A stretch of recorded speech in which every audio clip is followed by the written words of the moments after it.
గతంలో అనేక సార్లు మహానాడప్పుడు కానివ్వండి, లేకపోతే 2.5 సంవత్సరాల క్రితం కానివ్వండి, చంద్రబాబు నాయుడు ప్రతి సందర్భంలో మాట్లాడుతూ ఎన్నికలకు కనీసం 6 నెలల ముందు, సంవత్సరం ముందు అభ్యర్థిని ప్రకటించే ఎన్నికల్లోకి వెళ్తాము అని చెప్పి తమ్ముళ్ళకి అనేక సార్లు చెప్పారు. ఇదిగో ఎన్నికలు వచ్చేస్తున్నాయి, డిసెంబర్లో వస్తున్నాయి, లేకపోతే 22 చివరికి వస్తున్నాయి అని చెప్పి అనేక సార్లు చెప్పిన చంద్రబాబు నాయుడు కనీసం డిసెంబర్ అయిపోయి, జనవరి అయిపోయి, పండగ వస్తున్నా కానీ, సంక్రాంతి వస్తున్నా కానీ కనీసం అభ్యర్థులను ప్రకటించలేని పరిస్థితిలో ఉన్నాడు. కారణం ఏమంటే, ఒకటి రాబిన్ శర్మ ఎవరైతే ఉన్నారో చంద్రబాబు స్ట్రాటజిస్ట్, ఆయన ఇచ్చే నివేదికల ప్రకారం దాదాపు 80 నుంచి 90 చోట్ల క్యాండిడేట్లు నిస్తేజంగా ఉండటం కానీ, లేని పరిస్థితి కానీ ఉంది. అలాంటి చోట ఆ సీట్లు బీజేపీకి, జనసేనకి ఇవ్వాలి లేదా పొత్తులో ఇంకెవరికైనా ఇవ్వాలనే ప్లాన్ ఒకటి కాగా, రెండో ప్లాన్ ఏమంటే ఎన్నికల్లో జగన్ ఎవరినైతే క్రాప్ క్యాండిడేట్స్ కింద తీసేస్తారో ఆ వాళ్ళని లాక్కొని ఎన్నికలు నడిపించాలని ఒక ముందుగా వెళ్తున్నారు. అలాగే చంద్రబాబు నాయుడు ఈ క్యాష్ డిపాజిట్స్ ఏవైతే ఉన్నాయో 30 కోట్ల నుంచి 100 కోట్లు డిపాజిట్ చేయాలి పార్లమెంట్కి, లేదా 30 కోట్లు లోక్సభ, ఆ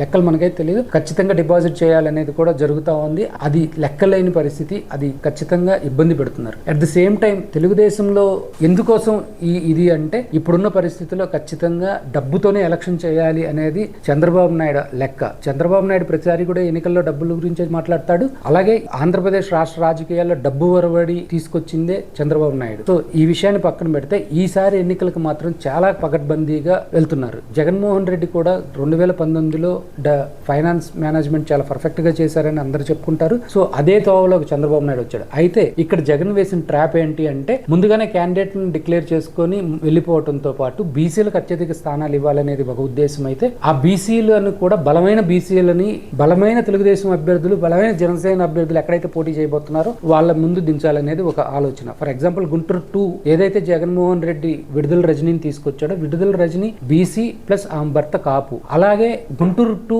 అనే సీట్ ఎప్పుడు కూడా కాంగ్రెస్ పార్టీ ఎప్పుడు గెలిచినా గానీ బీసీ అభ్యర్థులే గెలిచారు. గతంలో తెలుగుదేశం ఎప్పుడు గెలిచినా గానీ ఓసీ అభ్యర్థులే గెలిచారు. ఈ సందర్భంలో కమ్మ కాపు కాంబినేషన్ లో జనసేన తెలుగుదేశం మద్దతుతోటి వెళ్దామని చెప్పి ఆలోచించిన చంద్రబాబు నాయుడుకి విడుదల రజనీ రూపంలో అతను తన భర్త ఎక్కడైతే కాపు ఉన్నారో ఖచ్చితంగా ఓట్లు గండిపడుతుందని తెలుసుకున్న తర్వాత ఇప్పుడు గుంటూరుకి క్యాండిడేట్ ఎత్తుక్కునే పరిస్థితిలో ఉన్నారు. జనసేనకి అవసరమైతే కేటాయించి ఎవరైతే శ్రీనివాస్ ఉన్నారో, చెప్పుల సీన్ అంటారు, ఆ శ్రీనివాస్ ఎవరైతే గతంలో తెలుగుదేశంలో ఉండి పార్లమెంటు జనసేన నుంచి పోటీ చేశాడు 2019 ఎన్నికల్లో, అతనికైనా ఇవ్వాలి, లేదా ఆదెండ్ల మనోహరం తీసుకొచ్చి ఇక్కడ పెట్టాలని చెప్పి చర్చలు జరుగుతూ ఉన్నాయి. అయితే ఏ విషయానికి క్లారిటీ రాలేదు. ఈ క్లారిటీ ఇంకొక 20 రోజులు గడిచినా కానీ ఆశ్చర్యపోవాల్సిన అవసరం లేదు. అలాగే ఒంగోలు టౌన్ కి, ఒంగోలు పార్లమెంట్ కి ఎవరిని పెట్టాలో డిసైడ్ కాలేదు ఇవాళ జరిగిన సభ గురించి మాట్లాడితే. అట్లాగే దర్శికి ఎవరిని పెట్టాలి క్లారిటీ లేదు. అలాగే ఎర్రగొండపాలెం పరిస్థితి తెలియదు. తర్వాత కొండేపి క్యాండిడేట్, ఉన్న క్యాండిడేట్, ఎమ్మెల్యే క్యాండిడేట్ మీద తీవ్రమైన వ్యతిరేకత ఉంది. మురుగుదొడ్లలో కూడా స్కామ్ చేశాడని చెప్పి అతని మీద ఆరోపణలు ఉన్నాయి. సో ఇలాంటి పరిస్థితిలో కనీసం 7 అసెంబ్లీ, ఒక పార్లమెంట్ ఉన్నటువంటి ఒంగోలులోనే దాదాపు 4 నుంచి 5 అభ్యర్థులు లేని పరిస్థితిలో ఎన్నికలకు వెళ్ళబోతున్నాడు చంద్రబాబు నాయుడు. ఒక్క ఒంగోలే కాదు, ఆల్మోస్ట్ రాష్ట్రం మొత్తం మీద ఇదే పరిస్థితి ఉంది. ఈ పరిస్థితుల్లో చంద్రబాబు నాయుడుకి కుప్పంలో గెలవడం కూడా కష్టమవుతా ఉంది. 3 రోజుల పాటు కుప్పంలో పర్యటించాడు చంద్రబాబు నాయుడు. మళ్ళీ ఫిబ్రవరి 1st వీక్ లో కుప్పం వెళ్ళబోతున్నాడు అనే సమాచారం మన దగ్గర ఉంది. ఈ వీడియో కనుక మీకు నచ్చితే లైక్ చేయండి. మా ఛానల్ని సబ్స్క్రైబ్ చేసుకోవడం మాత్రం మర్చిపోకండి.